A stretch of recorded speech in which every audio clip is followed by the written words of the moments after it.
All right. Thank you for joining us for another episode of GlideChat. My name is Michael Lombardo, CEO of GlideFast. And today I have David Arbour, a service delivery director at GlideFast as well. David, how are you doing today? I'm doing great, Mike. Doing great. Thanks for asking. Man, David, I gotta admit, you are the GOAT of GlideFast. You are the GOAT. David, for those who don't know, the nickname of David Arbour is the GOAT. He is the greatest of all time. David, you never cease to amaze me. Working overtime for customers, coming up with innovative solutions, supporting your team, helping people. I mean, it's just you really are the definition of above and beyond. Oh man, I appreciate that. I appreciate that. I love what I do. So every day, coming in and doing what I do is easy. Absolutely love it. I know the feeling. What is it when they say when you're having fun, you never work in a day in your life, right? And I really think that's true. I think it's the ServiceNow space in general, working at GlideFast and just the team we have. I really do think that. Agree. The culture is amazing, So Yeah. whenever you come in, even after hours, we're talking like we're family because that's what we all consider ourselves, and we're here to support each other throughout every step. So I love it. Absolutely. So yeah, David, why don't you tell us a little bit about how you started? I'm really curious how you got into the ServiceNow space and how you ended up at GlideFast as well. Yeah, absolutely. So probably like a lot of people, I started with ServiceNow unknowingly. Yeah. It just sort of fell into it. So I was doing some full stack development work at a healthcare or health insurance company local to where I was living at the time in Baton Rouge, Louisiana. And that was my first job in ServiceNow. Whenever I got sort of offered the job and offered the opportunity, I had no idea what it was. I was told I'd be, developing in this application that helps people with workflows. And I said, okay, you know what? It was actually from somebody that actually works with us, Gravy, who invited me there to work on this platform. And I trusted Gravy because he and I had worked in a couple jobs prior to that. And so I gave it a shot, right? And got into it, absolutely fell in love with it. I haven't looked back since. Did customer work as a customer for about a year and a half before getting into consulting, and eventually found my way to GlideFast, which is my home. Yeah.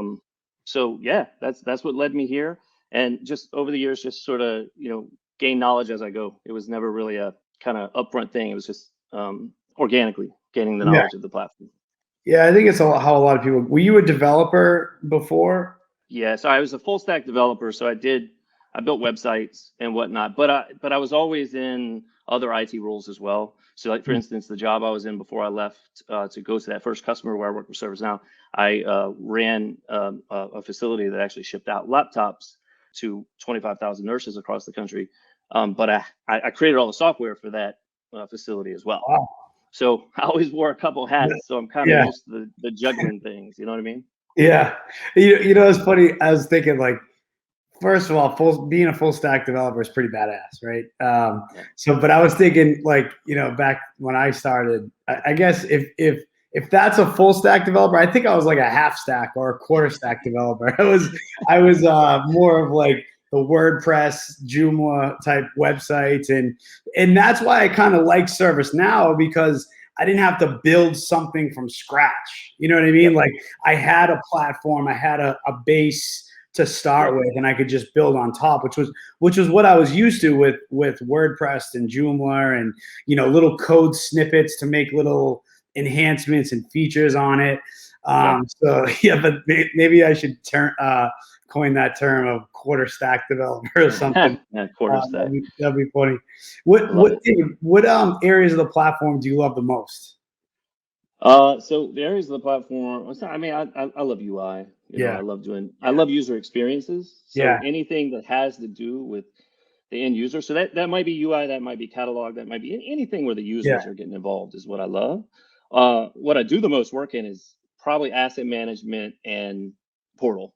And I'm still doing a lot of old jelly stuff too, because it only rears its head from time to time, but when it does, I tend to get it because there's not many people that know it out there these days. So no, there's no Jelly and Jexel. It was like, man, those were like, and that's all you had sometimes. You know what I mean? And I just remember, like, sometimes getting things going and being like, I don't know how this works, but it works. So I'm like backing up, I'm leaving I'm it not gonna alone. mess with it. Yeah. Yeah. So we had the Cincinnati meetup, ServiceNow meetup last week or 2 weeks ago, Yep. and you demoed this CMDB merge tool, Yep. and or I guess it was a record merge. It was Yeah. any Right. table, just a record Yeah. merger, and I love that. First of all, second of all, I told you we got to get in the store, we got to get a demo on it. But Mhm. could you maybe like give a little highlight of that, just like of what it is and what problems it solves? Because I think that's something people could really leverage, out there in the field. Yeah. Yeah, absolutely. So, it really presented itself, the opportunity presented itself with a customer who needed help with some core data where they had duplicates. And so this is really a deduplication exercise is what it was. Yeah, Um, and so, deduplication can be kind of tricky in ServiceNow because if it's a record that's referenced somewhere, you may go in and, you want to deduplicate, you want to take one of those records out, the one that's the duplicate. But your references are going to get broken if you do that. So yeah, the tool that I built, actually, you can take any table with limits. So CMDB is a table, or CI are tables that don't really work well with this, but all other yeah, tables. yeah, And it allows you to pick a record that you're going to retain and a record that you're going to discard.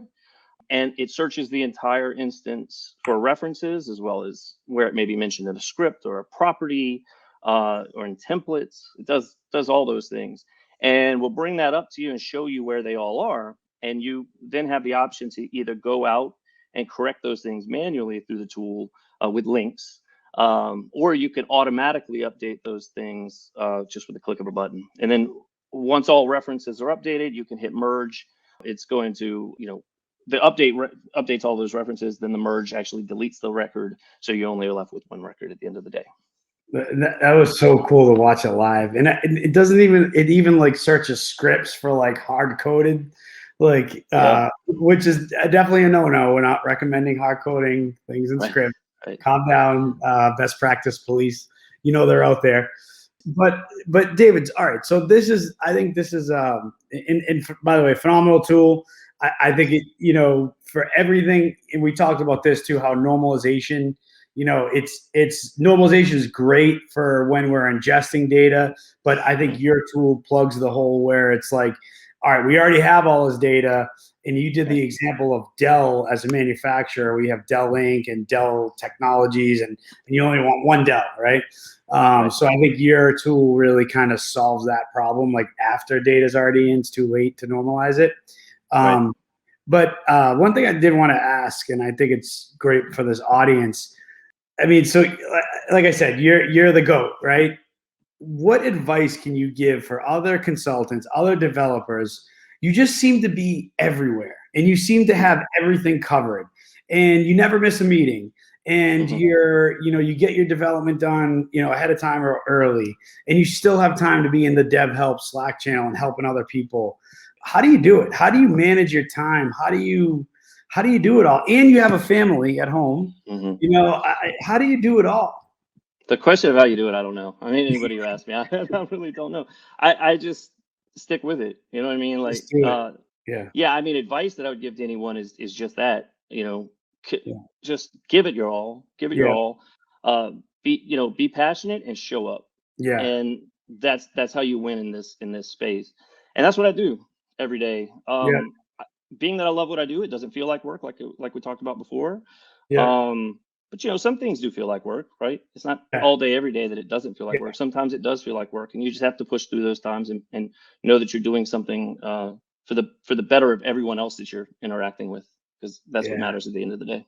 Yeah. No, that's you kind of get a little tingles here because I mean that's kind of how I like live my just first things first is you got to show up, right? Yeah. So Yep. a lot of people like you get that fear of what could happen or what could hold you back or problems that could arise or it's like, all right, forget that, let's just go, let's just put that to the side. Yeah. Let's not worry about what could happen. Let's deal with problems as they arise. So yeah, I think that's great advice is first showing up and then just doing it, giving it your all. And if you truly do give it your all, like 100%, you're probably going to be successful, right? And if you're not, and if maybe you're not as, you didn't hit the nail on the head, people around you appreciate the 110%. It's noticeable, right? I mean, people know, David, they can rely on you like 100%. And you know what? Maybe we're not, maybe we hit it 9 times. In the 10th, maybe we don't, but we pass because we did it the last 9 times. So yeah, I think that's great advice. Is just is show up and you just kind of do it. And it's infectious too. It's infectious. It is. You do it, and other people start doing it as well. And before you know it, you have a whole team doing it. Exactly. Yeah. Exactly. Yeah. All right. Hey, David. I think it was a great episode of GlideChat. Short and sweet. Thank you for all you do for GlideFast, for us, for our customers, and I'm honored to work alongside of you. Same, all around. Appreciate thank you for having me. Appreciate it.